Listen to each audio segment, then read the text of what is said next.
sent me over some of the feedback that the chair gave whoever was debating this last round.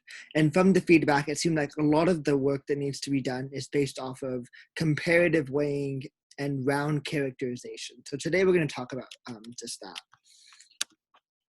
So whenever we weigh comparatively, we want to weigh in terms of ground through argumentation, both preemptively on the top half and reflectively on the bottom half. So talk about what that means when we get to top half strategies and bottom half strategies. But this big box I have right here where it says link and impact on the top, this is kind of the refutation roadmap. It's kind of the strategy that most teams, or at least my teams, would go through when beginning that weighing process, because weighing really is about the kind of argumentation that we do in the round and the story that we tell at the end of the round.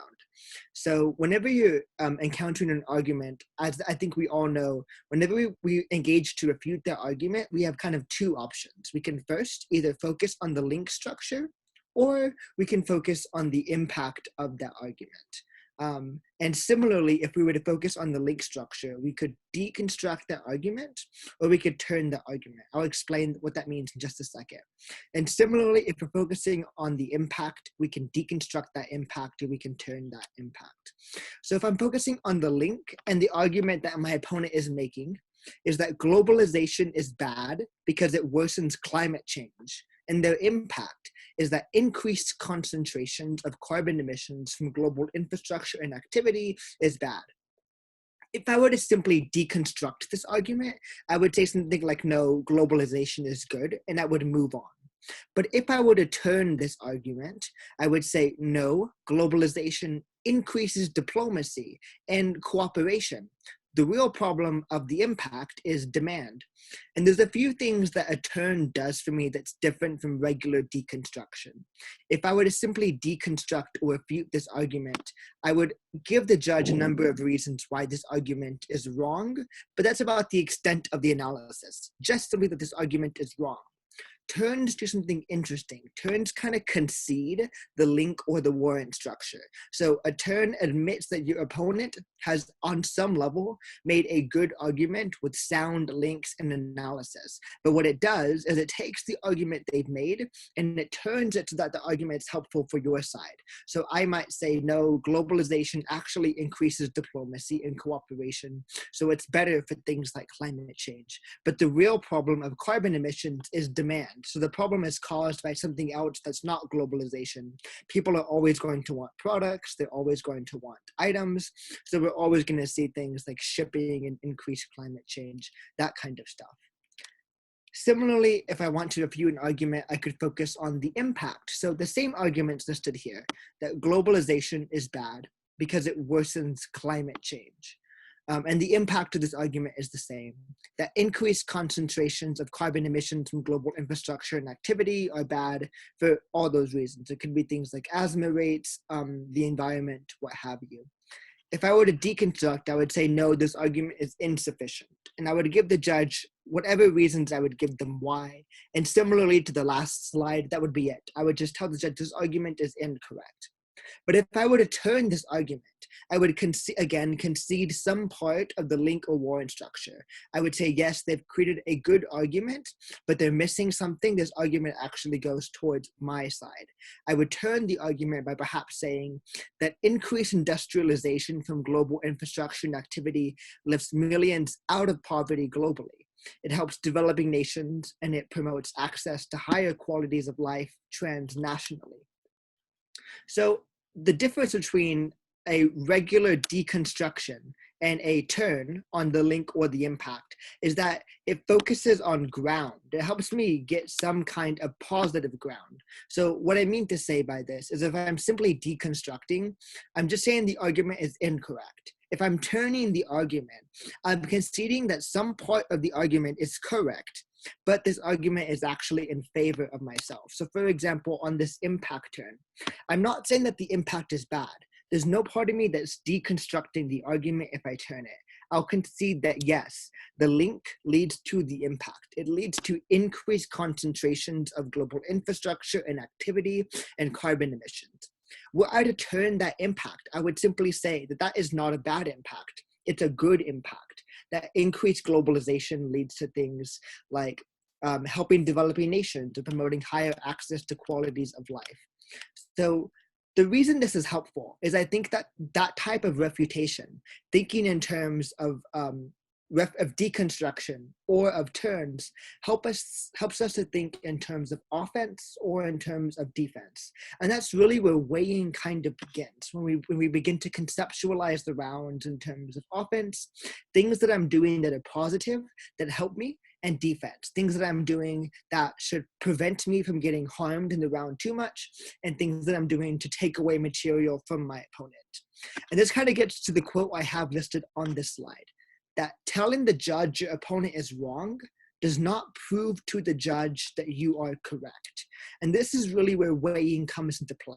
Oftentimes, debaters do very good refutation in terms of deconstruction. They give the judge 3, 4, 5, 6 reasons why their opponent's arguments are simply insufficient or should not be valued very highly in the round. This is fine, but oftentimes it can leave the judge confused, because the judge now says, okay, my government teams have told me that my opposition teams are incorrect, and my opposition teams have told me that my government teams are incorrect. At the end of the round, who do I vote for if both teams have only told me that everyone in the round is wrong? This is where judge confusion really plays in, and debaters can end up losing arguments, losing rounds, getting the 2, the 3, or the 4 when they thought they had really good argumentation, really robust refutation, but they may not have engaged in enough weighing, telling the story to convince the judge that not only is your opponent wrong, but in addition to your opponent being wrong, you in particular are very right. And that's where the weighing distinction comes in. How do we characterize our offense and our defense? Awesome. So far, we're going to move on from weighing to characterization, and we'll talk about specific strategies. But before I continue onto characterization, just on this kind of weighing slide, do we have any questions so far about the link stories, the impacts, and speaking in terms of ground? And if not, then I'll just continue.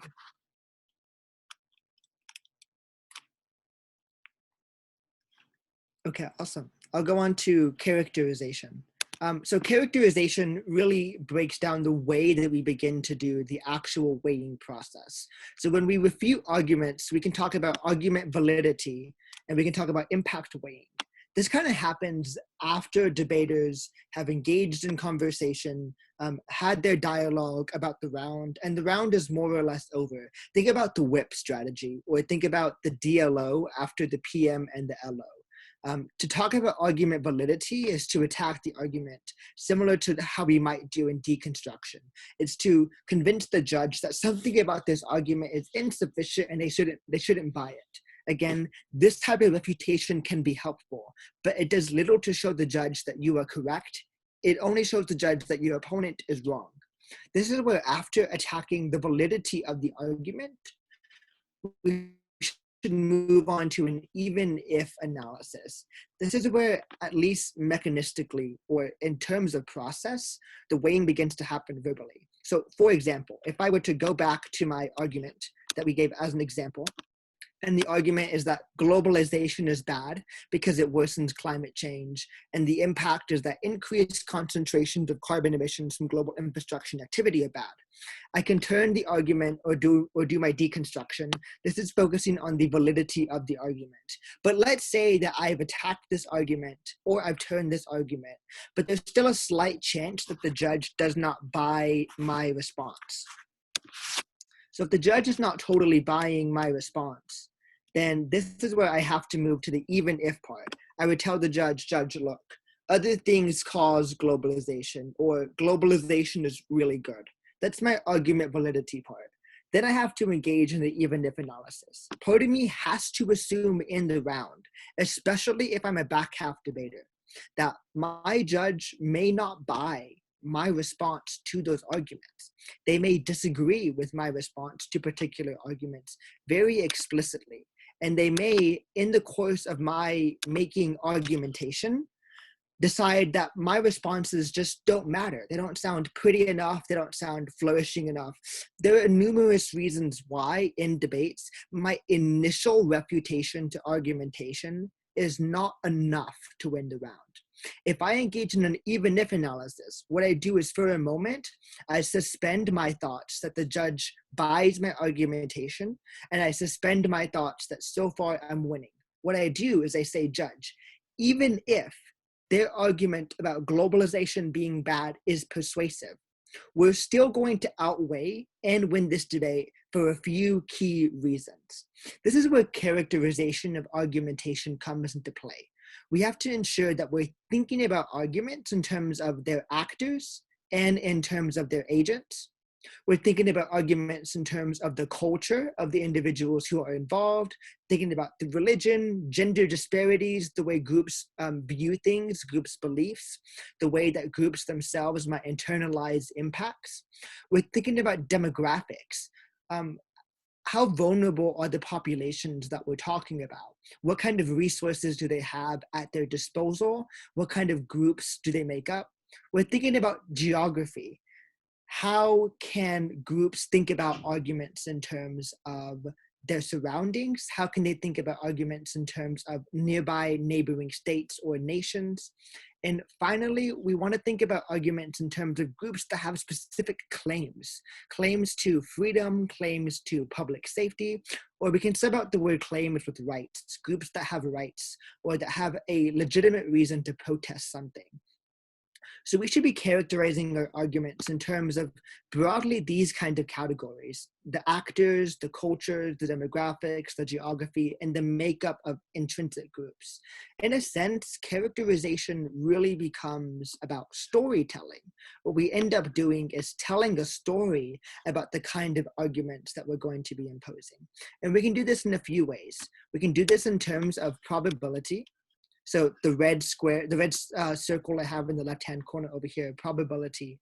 We can talk about how probable or how likely is the impact that my opponent is talking about going to be. So in the case of the example that we used, where increased concentrations of carbon dioxide was bad, that's a very probable argument. It's very likely that globalization leads to more carbon dioxide. There's a clear kind of link there. But had my opponent said that globalization is bad because it leads to things like war, I might say that that argument is improbable. So I would tell the judge, I would give my argument validity refutation, but then I would say, even if you buy this argument that globalization leads to war, prefer our arguments for a few reasons. One, war is unlikely. So judge, we're going to talk about things in terms of probability. But second, in addition to probability, we could talk about magnitude. Which of the impacts, government or opposition, is larger? And we can play with the way that we interpret magnitude. We can think about magnitude in terms of actual physical people. We can think about magnitude in terms of land, about this problem in terms of scope, but really probability is how likely something is to happen, and magnitude is how big that item is. So for example, a government team could have an argument that is more probable. Their argument is more likely. Their impact, their scenario is a more probable scenario. But opposition could have an argument that has a larger magnitude. The impact to their argument is bigger. So it could be something like increased carbon dioxide as a more probable impact, and war as a larger, more magnus impact. This is where we have to start weighing arguments. You have to give the judge a few independent reasons why something that is more probable is something they should care about more than something that is less probable but larger. In debate rounds, we do this all the time. It is totally possible for a debater to win an argument where they ask the judge to value an impact more, even if it's less probable, but because of the fact that it has more magnitude. So probability and magnitude are two of the ways that we can begin to think about arguments in terms of preferences that a judge might have. But additionally, we can talk about value. That's this bottom green circle right here.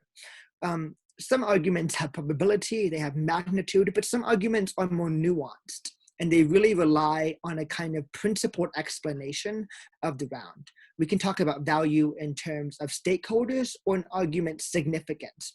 So it might be the case that the impact an argument has really doesn't come down to actual lives being lost or people going to war or carbon dioxide.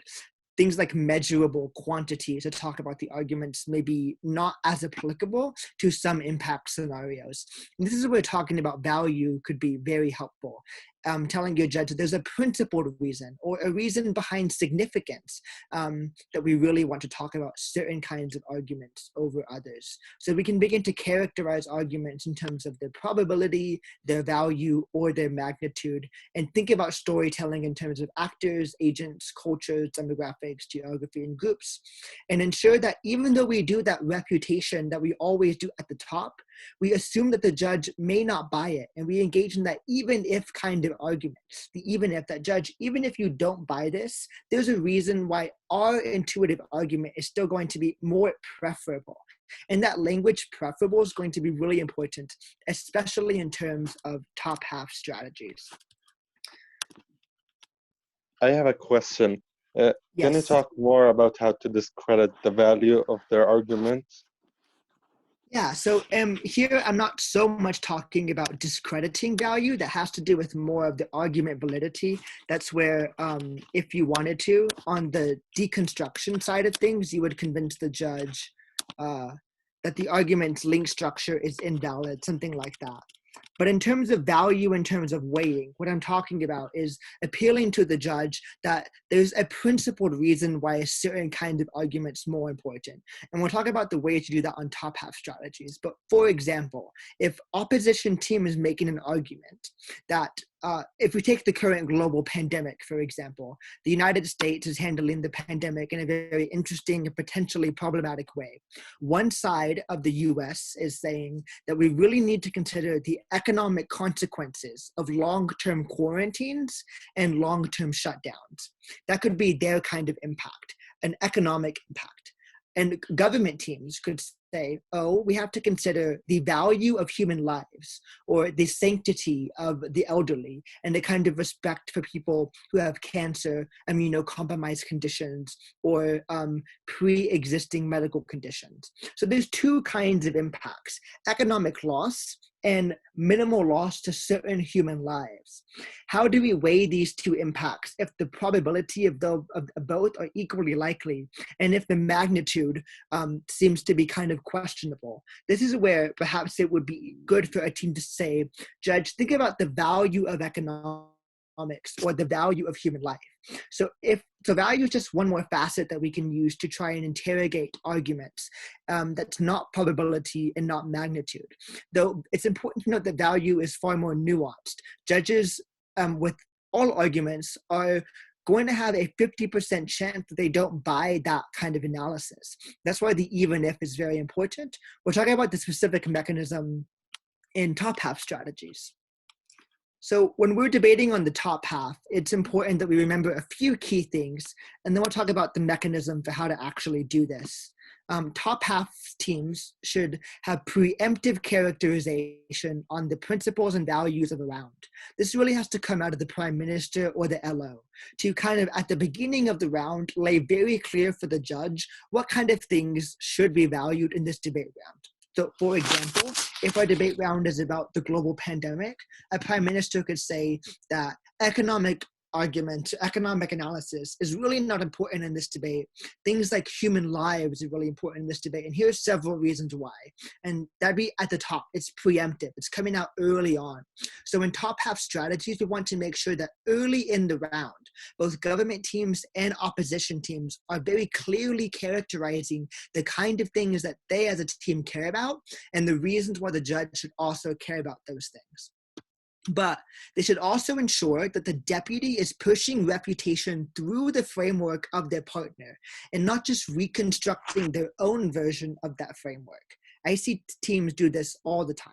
So for example, it could be the case that the leader of the opposition does a very good job refuting the material from the prime minister.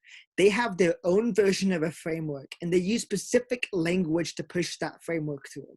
What I see happen sometimes is later on, that debater's partner, the deputy leader of the opposition, will go in and they will spend an additional 3 minutes reconstructing that entire framework in their own language, or redoing all of that refutation that's already been done, but in their own language. It's important that deputy members, the deputy leader oppositions and deputy prime ministers are pushing the refutation that they're doing through their partner's own language, saying things like, remember, the prime minister told you X, or remember, the leader of the opposition already did Z, and ensure that we're kind of viewing the prime minister's arguments or the leader of the opposition's arguments as a kind of tube, and where the deputies are pushing their material through that tube, not reconstructing their own kind of tube or tunnel. Additionally, top half teams should be sure to weigh in terms of role fulfillment as well. This is a kind of strategy piece, and oftentimes you'll see very good teams do this. They'll say things like, don't forget that the prime minister forgot to give you a clear burden. Or don't forget that the leader of the opposition failed to characterize their arguments this way.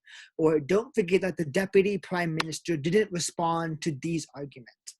Oftentimes in BP debate, we expect certain positions to have certain roles or certain things that that position has to do that position correctly. And judges are oftentimes quick to not reward teams or to punish teams in terms of role fulfillment. Knowing that kind of strategy piece, we can incorporate that into our weighing. At the very end, you can give that kind of analysis as a reason why a judge should prefer your team. Judge, prefer us because we fulfilled our obligations in our role. The prime minister didn't even give you a clear burden. And additionally, and finally, top half teams should ensure that the prime minister or the leader of the opposition have clear weighing mechanisms, deliberate, precise, process-oriented ways, almost equations of sorts, formulas, if you will, to weigh material. So weighing mechanisms. This is how we create weighing mechanisms. A weighing mechanism is an outside concept that imposes value on the round. So it's a concept that's not immediately intuitive in the resolution or immediately explicit in the resolution. So for example, if you were debating about the correct response to the global pandemic, an outside concept could be something like security or stability or economic welfare. So the outside concept should be connected to the burden. It's a question of how the burden ought to be handled. So you'll hear teams you'll hear teams talk about the burden often, and they'll say things like, government team can win if they do this, or opposition team can win if they do this. That characterization of how you're going to win really should be connected to that outside concept that imposes value. So this could be peace, public safety, health, security, freedom, duty, etc.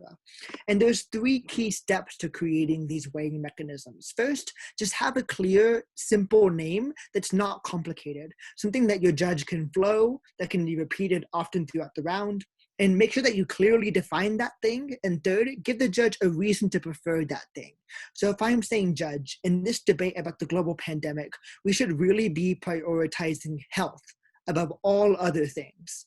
Health is one's ability to ensure that they're living in a system of equilibrium where they're not facing challenges that would impose threats upon their bodily well-being or their mental security. Judge, you should prefer this because it's most intuitively connected to the resolution. It allows us a clear way to debate in terms of actors and their stake and what's at stake for them. And it allows both teams' ability to do whatever it is. So that's how you create weighing mechanisms. You ensure that you have an outside concept that has value for the round. And it kind of imposes on the round the relevancy or the kind of discussion that will be most pertinent to that round. You define that term and you give the judge some intuitive reason to prefer. And similarly, prime ministers and LOs can debate weighing mechanisms, and oftentimes they should. If the leader of the opposition thinks that the weighing mechanism is not one that their team can adequately weigh arguments over or under, they should have their own weighing mechanism. And that's where this number 3, the reasons to prefer, really gets into the kind of depth of the debate.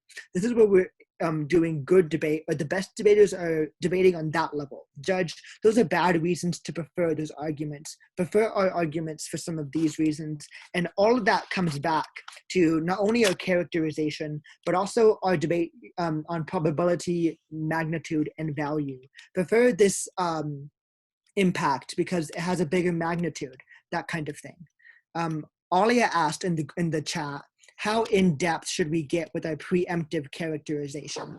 So I think that for top half, it's really important that we spend enough time thinking, and this could be done in prep time.